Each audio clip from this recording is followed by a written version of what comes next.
Hello বন্ধুরা, তোমার সকলকে স্বাগতম তোমাদের চ্যানেল ডব্লিউবি প্রাইভেট টিউশনে। তো আজকের এই ভিডিওতে আমরা রায়মার্টিন প্রশ্নবিচিত্রা 2024 পঞ্চম শ্রেণী দ্বিতীয় ইউনিট টেস্টের জন্য যে তোমাদের 7 নম্বর স্কুল রয়েছে Falakata girls high school HS 192 number পেজে, তো এই প্রশ্নপত্রের সম্পূর্ণ উত্তর নিয়ে আজকের এই ভিডিওতে আলোচনা করব। তো চলো ভিডিও শুরু করা যাক।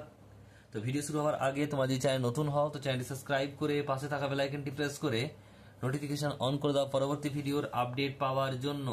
এবং এর আগে যে 7টি প্রশ্ন সেট আলোচনা করেছি সেই ভিডিওর লিঙ্ক তোমরা এই ভিডিও ডেসক্রিপশন বক্সে এবং এন্ড স্ক্রিনে পাবে, সেখান থেকে দেখে নিতে পারো। তো চলো ভিডিও শুরু করা যাক। একের দাগে বলছে সঠিক উত্তর নির্বাচন করে লেখো। একের 1 শুশুনিয়া পাহাড় দেখা যায় বাঁকুড়া। নেক্সট প্রশ্ন বলছে আনন্দমঠ উপন্যাসটি লিখেছেন বঙ্কিমচন্দ্র চট্টোপাধ্যায়। তারপর বলছে দেখো মাছ প্রায় নিশ্চিহ্ন হওয়ার মুখে কি হচ্ছে, এটা হচ্ছে খরসুলা, অপশন নাম্বার খ। নেক্সট প্রশ্ন বলছে দুয়ের দাগের প্রশ্ন কি বলছে দেখো। দুয়ের দাগের বলছে এক কথায় উত্তর দাও যে কোনো দুটি। একেরটা বলছে কে ভারতের সংবিধান বানিয়েছে, ডক্টর বি.আর. আম্বেদকর। নেক্সট প্রশ্ন বলছে দুয়ের দাগের দুয়েরটা পশ্চিমবঙ্গে প্রবাহিত একটি নিত্যবাহ নদীর নাম গঙ্গা। নেক্সট প্রশ্ন বলছে দেখো কিসের সাহায্যে খড় ও ধান আলাদা করা হয়, এটা হচ্ছে হারভেস্টারের সাহায্যে। এরপরে প্রশ্ন দেখো তিনের দাগে বলছে নিচে বাক্যগুলি শুদ্ধ অশুদ্ধ লেখো। তিনের দাগের একেরটা মালদা জেলার মাঝখান দিয়ে বয়ে গেছে মহানন্দা নদী, শুদ্ধ সত্য। আর তুঁত গাছের চাষ ভালো হয় তরাই অঞ্চলে, এটাও শুদ্ধ। আর রাজা রামমোহন রায়ের চেষ্টায় বিধবা বিবাহ আইন চালু হয়, এটা অশুদ্ধ। নেক্সট প্রশ্ন দেখো চারের দাগে বলছে কি বাম স্তম্ভের সঙ্গে ডান স্তম্ভ মেলাও। একেরটা দানা শস্য, এটা হবে খ অর্থাৎ ধান গম। এরপর রয়েছে দেখো দুইয়েরটা বিদ্রোহী কবি, এটা হচ্ছে কাজী নজরুল ইসলাম, এটা গ।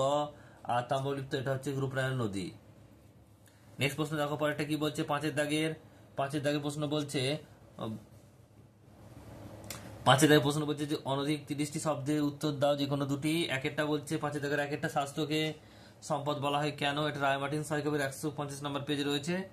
যদি না তোমরা পেয়ে থাকো তো কমেন্ট বক্সে কমেন্ট করে জানিয়ে দিও, কমিউনিটি পোস্টে পোস্ট করে দেবো।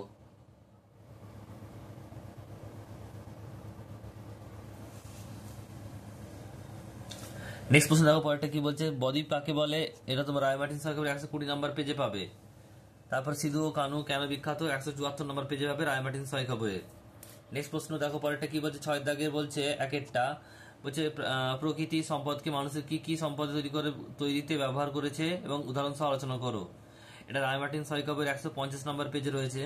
নেক্সট প্রশ্ন বলছে ছয় দাগের দুইটা গাঙ্গেয় বদ্বীপ ও বলছে রাঢ়া অঞ্চলের কৃষি বিবরণ দাও, এটা হচ্ছে রায়মার্টিন সাইকবের 114 এবং 108 নম্বর পেজে রয়েছে।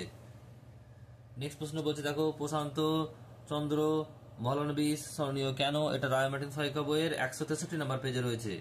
যে সকল প্রশ্নগুলো তোমাদের বললাম না উত্তর পেজ নাম্বার বললাম, সেই সকল প্রশ্ন যদি তোমাদের অসুবিধা হয় কমেন্ট বক্সে কমেন্ট করে জানিয়ে দিও। এগুলো বড় প্রশ্ন, তাই বলতে তোমাদের ভিডিওটি লম্বা হয়ে যাবে, তাই তোমাদের যদি অসুবিধা হয় কমেন্ট বক্সে কমেন্ট করে জানিয়ে দিও। আমি কমিউনিটিতে পোস্ট করে দেবো, ওখান থেকে তোমরা প্রশ্ন উত্তর দেখে নিও।